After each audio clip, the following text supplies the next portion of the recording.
mogą tu wtargnąć ocupados, czyli ludzie, którzy chcą po prostu nielegalnie zająć wasze mieszkanie. Jaki ten park jest wielki. Super, no prawie jak Central Park. Jestem przed głównym sklepem tego, z czym się Madryt chyba na pierwszy rzut ucha kojarzy najbardziej. No i teraz chciałbym się z wami na coś umówić.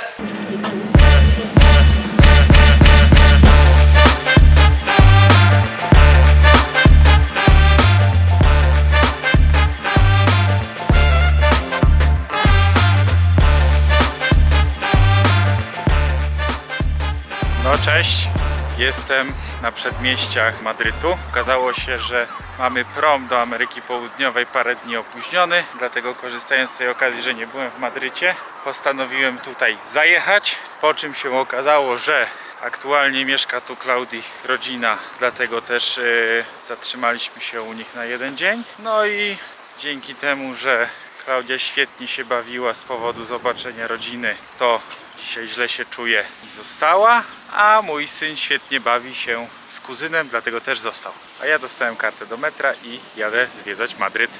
Już wam wszystko pokazuję.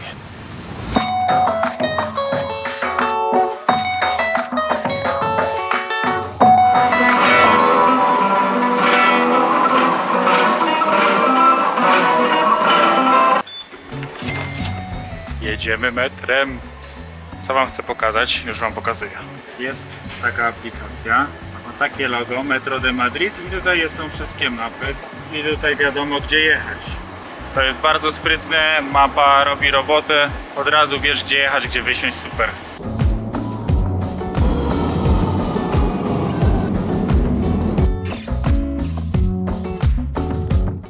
Plaza de España, czyli plac hiszpański. Dlaczego tutaj się pojawiłem? Dlatego, że po pierwsze tutaj mogłem wysiąść z mojego numerku metra bez przesiadki dalszej, a po drugie, że jak robiłem kurs hiszpańskiego z aplikacji, czy tam jakiś inny, nie pamiętam, internetowy, dalej nic nie umiem, więc się nie przejmujcie, to było tam na jednej z lekcji po prostu sceny z tego placu, więc chciałem go zobaczyć. Korzystając z tego, że i tak tu musiałem się przesiąść, stwierdziłem, że tu wysiądę i pójdę dalej spacerkiem. Idę.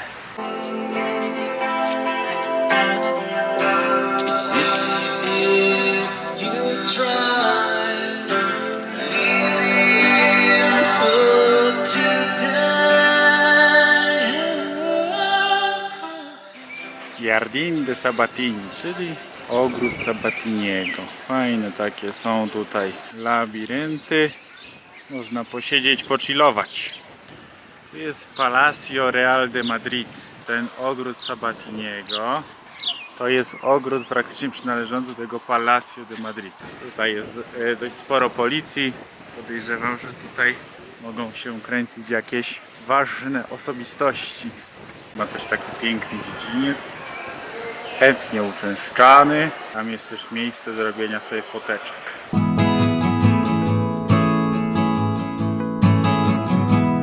Dla tych, którzy nie wiedzą, Madryt jest stolicą Hiszpanii. Hiszpania kontynentalna jest dużym bardzo obszarem. Żeby go przejechać całego, to trzeba przejechać kilka tysięcy kilometrów. Natomiast co chcemy wiedzieć o Madrycie, że Madryt jest dużym miastem o ludności około 3,3 miliona ludzi na dość sporym areale. Jest tutaj dużo firm, jest tutaj raczej drogo, jeżeli chodzi o mieszkania. Wszędzie są tacy, co zarabiają pieniądze w sposób miśkowy. Co chcę wam pokazać?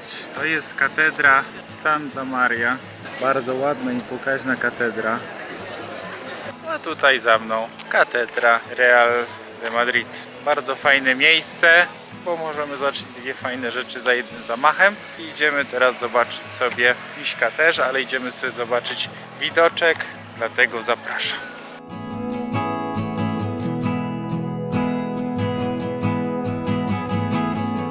To jest ta katedra od strony wejścia, dlatego wchodzimy.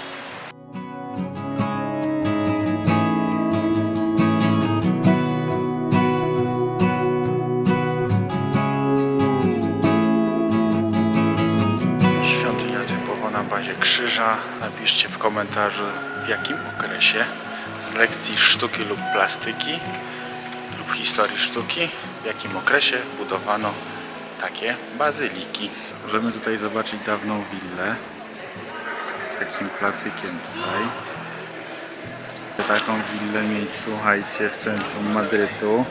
Jestem na głównym placu w Madrycie. Uważam, że to jest najlepsze miejsce, żeby wam opowiedzieć o podatkach i zarobkach w Hiszpanii. Dlatego też, że około pół roku tu mieszkałem, to troszeczkę wiem więcej. Ale nie mieszkałem w Madrycie, a życie jak w Madrycie to już tylko chyba przestarzałe przysłowie, przynajmniej w mojej ocenie.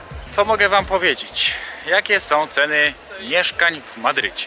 Od 200 000 euro za metr kwadratowy do jakichś nawet 5, a nawet 9 tysięcy widziałem, ale około 5 000 euro za metr kwadratowy. Czyli mieszkania zaczynają się od jakichś tam 130-150 tysięcy euro i górnego limitu nie ma. Widziałem nieruchomości fajne po 1 300 000, 1,5 miliona, 2 miliony euro nawet. Ale no powiedzmy, że trzeba liczyć od 150 tam do 500, do miliona. Zależy co chcecie kupić, ile metrów. Jeżeli chodzi o wynajem, to już wam pokazuję. Możemy przesortować to od najtańszych i będziemy mieli 69 metrów, 2 pokoje w bardzo ładnym standardzie. 1193 dolary, to w dolarach mam. Jeżeli chodzi dalej, 1700, 112 metrów. Małe mieszkania widziałem po 700, ale przylało. Kontynuuj. Czyli małe mieszkania widziałem gdzieś od 700-800 euro. Duże mieszkania to jest tam 1000 coś, nie? Domy no to jest wiadomo kilka tysięcy euro i tak to trzeba liczyć. Czyli stosunkowo drogie mieszkania w stosunkowo tanim wynajmie w mojej opinii. Jeżeli chodzi o zarobki. Zarobki to jest około 2700 euro, nawet tutaj w Madrycie. Średnia jest tam chyba 2300, taka ogólnokrajowa. No a te 2700 jest w Madrycie i to raczej jest taki standard, czyli poniżej 3000 euro. Także zarobki moim zdaniem stosunkowo bez strzału. Co dalej wam mogę powiedzieć? Hiszpania ma przede wszystkim też niedobre prawo, jeśli chodzi o nieruchomości, ze względu na to, że mogą tu wtargnąć ocupados, czyli ludzie, którzy chcą po prostu nielegalnie zająć wasze mieszkanie. Gdyż tutaj wystarczy bodajże 36 godzin, zależy chyba od stanu, ale 36 albo 48 godzin, aby ktoś miał prawo zostać w mieszkaniu, które zajął. Ponadto od tego roku jest prawo takie, że ty jako właściciel masz obowiązek opłacać rachunki w tym mieszkaniu, które jest twoje, ale okupados mają obowiązek mogą w tym mieszkać, przez co ty możesz trafić nawet do więzienia za to, że nie opłacasz okupadosom rachunków. I to moim zdaniem bardzo w złą stronę i się to na nich zemścić. Strasznie leje, nie wiem jak dojdę do metra. Korzystając z tego, że i tak mega pada, to idę coś zjeść, bo nie jestem w stanie nigdzie iść, także zjem sobie coś hiszpańskiego. Jak mam okazję i mogę, to wybieram raczej miejsca dla lokalsów. Więc jestem takim, powiedzmy, barze mlecznym. Oczywiście już dostałem fajne czekadełko, ale do ręki samoobsługa, oliwki i jakąś tam bagietę z oliwką z oliwek.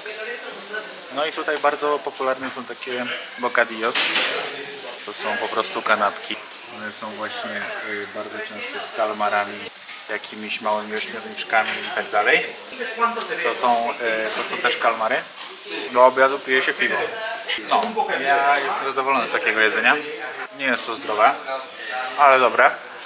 Jak ludzi jest dużo i ludzi widać, że stąd nie ma żadnych turystów, to znaczy, że będzie dobrze i tanio i zapłaciłem 12 euro, więc stosunkowo jak na Madryt niedużo i dostałem pełny talerz żarcia. Tutaj sangrię się pije, jak już zjesz obiad i chcesz dalej posiedzieć, to bierzesz sobie sangrię, ale sangria jest już gotowa. W dzbanku. Łyżka tylko jest, żeby owoce nie wpadły i nie ma tam żadnego soku pomarańczowego. No i teraz, jak pojadłeś, tu czy gdzieś indziej, chcesz sobie jeszcze posiedzieć, pogadać, bo tu trzeba dużo gadać i głośno, to bierzesz sobie sangrię, zagryzasz to oliwką albo bagietą, maczasz z oliwek z winegretem, zakąszasz, żebyś nie siedział such i gadasz w przerwie w pracy, popijając sangrię. Sangria przepyszna, bez żadnych soków, tylko owoce i wino. No i teraz chciałbym się z wami na coś umówić. Po pierwsze polecam sangrię w Przy Piątaka, dlatego że jest fantastyczna, tak dobra jak ta. I umowa jest taka, jak ktoś przyjdzie do baru przez tydzień od ukazania się odcinka do następnego odcinka, ktoś przyjdzie do baru i powie sangria jak w Madrycie, na hasło sangria jak w Madrycie każdy dostanie jakiś drobny gadżet. Jaki akurat będzie mieć na stanie, pewnie to będą jakieś długopisy, zapalniczki, wyroczki, może czapki, okulary, zobaczymy co będzie. Ale na takie hasło przez tydzień każdy, kto tak przyjdzie i powie, dostanie gadżet do sangrii. Chyba dobry deal, co? To na zdrówko. Wpadajcie do Piątaka na sangrię. Zajebiste.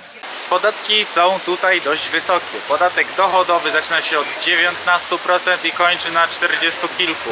Jest progresywny i teraz, jeśli pozwolicie, to się wspomogę i wam powiem, jakie są progi. Do 12 450 euro podatek wynosi 19%, 12 450 do 20 tysięcy 24%, potem do 35 tysięcy 30%, 60 tysięcy 37%, powyżej 300 tysięcy 45% i ponad 300 tysięcy 47% podatek dochodowy. Kwota wolna od podatku to, i to zależy od wieku, 5,5 tysiąca euro do 65 roku życia, potem 6700, powyżej 75 lat 800, no powiedzmy 5,5 tysiąca euro. Teraz tak, VAT. VAT mają 21, 10, 4, 0% w zależności od produktu, ale podstawowy jest 21%. No i teraz jest pewien rympał. Podatek od spółek. CIT tutaj wynosi 19% dla mieszkańców, rezydentów Hiszpanii, a 24% dla osoby posiadające tu spółki, co jest bardzo niekorzystne. I pamiętajcie, że my mówimy o Hiszpanii kontynentalnej. Na wyspach może się to zmienić. Podatek od nieruchomości to jest 19%, ale za miesiące, kiedy nie wynajmujesz, zapłacisz podatek katastralny 2%. Znowu niekorzystny. Ogólnie rezydenci płacą mniejszy podatek, dlatego że płacą 19%, a nie rezydenci 24%. Dlatego Hiszpania twierdzi, że zachęca do zostania rezydentem podatkowym w Hiszpanii. Jest to ściema. Weźcie pod uwagę sobie też, że jeżeli chcecie tu kupić nieruchomość, to zapłacicie 10% takiego jakby VAT-u, plus chyba 1,5% jeszcze tego takiego PIT-u jakiegoś, tego podatku jakby od nieruchomości, plus płacicie podatek od nieruchomości coroczny od wartości nieruchomości, który też nie jest jakiś niski, bo to jest chyba około 2%.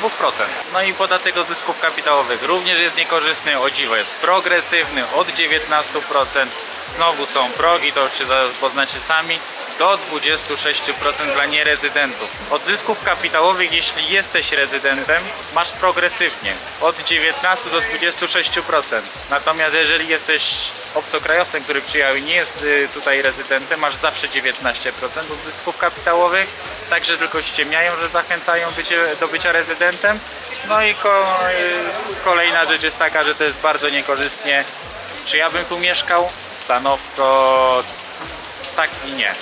Fajnie tu jest, podobają mi się ci ludzie, ten język, ten temperament i ogólnie klimat Hiszpanii, bardzo go lubię. Śmierdzi tu wszędzie kanalizą, co mnie denerwuje w każdym dosłownie mieście.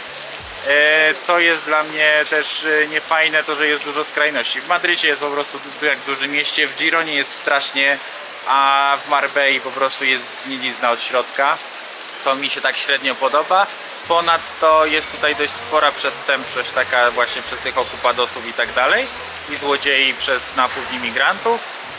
No i jeżeli chodzi o biznes, to ja tutaj dużych perspektyw nie widzę, zwłaszcza jeżeli chodzi dla inwestora, dlatego że zyski tutaj, podatki od zysków są spore, trzeba by się nieźle nakombinować, podejrzewam, albo mieszkać nie na kontynentalnej części. Jak ja bym tu widział biznesy, no nie wiem. W sumie miałem jakieś tam pomysły. Aha, nie widzę tutaj za bardzo Rossmanów, czyli jakieś markety, drogerie by się tu przydały w mojej opinii w całej Hiszpanii. Z tym jest, tego po prostu nie ma. No nie ma też paczkomatów, nie widziałem. I tak naprawdę no to poza tym to jest Europa, więc jest prawie wszystko. Natomiast ja bym tu biznesu nie robił, jeśli bym miał tu mieszkać, to gdzieś na wyspie i raczej tylko ze względu na pogodę i temperament ludzi i bliskość do Polski, że można wsiąść i polecieć, a tak to niekoniecznie. Jesteśmy w Puerta del Sol. Puerta del Sol to po prostu znaczy, że to jest takie samo centrum miasta, a drugie, co prędzej znajdziecie na zdjęciach, jak piszecie Sol, samo Sol wystarczy, jak wam gama nie wyjdzie, to wam wyjdzie plac w Madrycie. Jest to najbardziej uczęszczane miejsce w Madrycie podobno, a tak między Bogiem a Baroną to jest po prostu samo centrum miasta. Ulica Gran Via. Ulica Gran Via, czyli jedna z głównych ulic Madrytu. Jest to wizytówka tego miasta, jest to życie kulturalne tego miasta. Jest tutaj bardzo wiele teatrów, proszę zobaczyć. kasyn.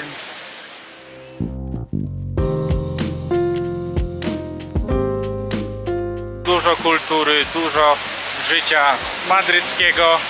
Myślę, że ta ulica jest taką plac główny, taki oddający naprawdę całą kwintesencję Madrytu. Idziemy w stronę pięknego parku.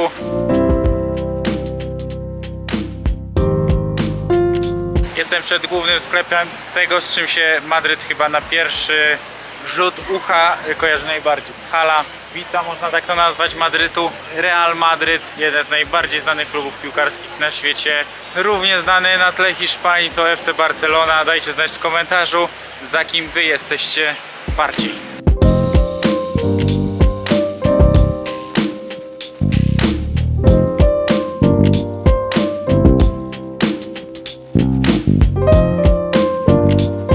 To jest Bank Hiszpanii.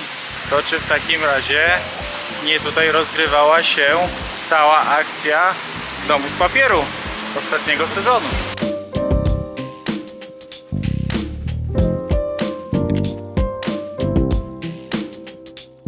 Jestem właśnie przed bramą do najbardziej znanego i fajnego parku w Madrycie. To jest Parque de El Retiro. Jest naprawdę pięknie. Chodźcie, przespacerujemy się i lecimy z powrotem.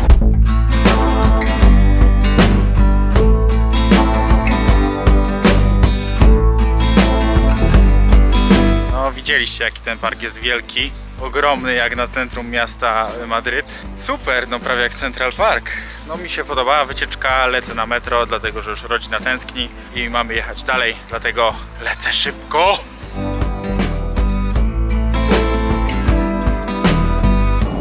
Koniec wycieczki.